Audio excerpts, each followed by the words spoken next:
اتقوا النساء، یہ عورتوں سے بچو. سب سے بڑا فتنہ پہلا پریشان اللہ فرماتے ہیں عورتیں. وہ کیسے تھی؟ اب یہاں خواتین کے کچھ سوالات ہیں، اللہ کرے کہ اس کو ذرا اسلام کی تعلیم کے طور پر سمجھیں.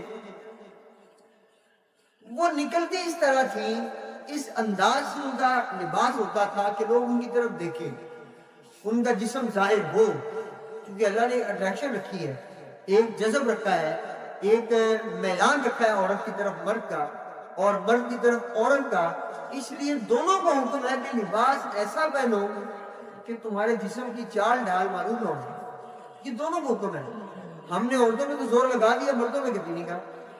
فلا تبرجن، یہاں عورتوں کو اللہ نے حکم دیا ہے کہ آپ جا سکتی ہیں باہر، کوئی مسئلہ نہیں ہے، لیکن جس طرح دور جاہلیت میں عورتیں نکلا کرتی تھیں ایسے نہیں نکلنا. اب وہ عورتیں کرتی کیا؟ اول تو لباس اس طرح کا پہنتی تھی کہ ان کا جسم نمایاں ہو جائے، لوگ ان کی طرف ذرا اٹریکٹ ہو جائیں، ان کے پیچھے لگے. پھر خوشبو اس طرح کی لگاتی تھی کہ لوگ ان کی طرف مائل ہو گئے. پھر پاؤں میں ایک وہ جھانجر سی ہوتی ہے، اسے پاجیب بھی کہتے ہیں، وہ پہن لیتی تھی تاکہ ذرا گزرتے ہوئے آواز آئے گی، لوگ کہتے ہیں ہاں یہاں وہ جا رہے ہیں. یہ 3 چیزیں ہوگی. چوتھی چیز، عورتوں کے گلے اتنے بڑے ہوتے تھے کہ ان کی یہ چھاتی اس سے نمایاں ہوتی تھی. تبھی تو قرآن نے کہا یضربن بخمرہن علی جیوبہن، کہ اپنے قمیضوں پہ یہاں تو بڑے رکھا ہے، کیونکہ اس سے پہلے عورتیں ایسا کرتے ہیں. آج کی عورتوں سے یہی سوال ہے ہمارا کہ اگر ایک عورت ہے، اس نے بال بنائے ہوئے اس طرح کے کہ لوگوں کا اپنی طرف مائل کرنا ہے، یا اس نے لباس اتنا ٹائٹ پہنا ہوا ہے، یا ایسا پہنا ہوا جس میں جسم نمایاں ہو سکے یا لوگ مائل ہو سکے.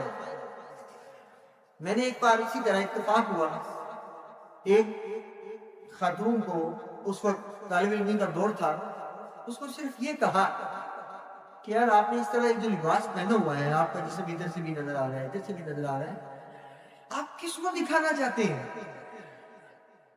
اس نے کہا آپ بہت تنگ نظر لوگ،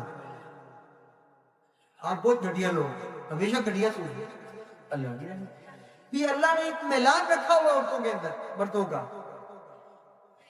اللہ نے عورت کو بنایا خوبصورت. اب سوال میرا یہ ہے کہ وہ عورتیں جو اپنے بازو ننگے کر کے چلتی ہیں، بال ننگے کر کے چلتی ہیں، جنہوں نے لباس ایسا چست پہنا ہوا ہے کہ ان کا جسم اس میں سے ظاہر ہوتا ہے، پھر سخت سوال ہے، سخت ہے لیکن سادہ سا ہے، کس کو دکھانا چاہتا ہے؟ قرآن نے تو منع کیا دکھانا ہے.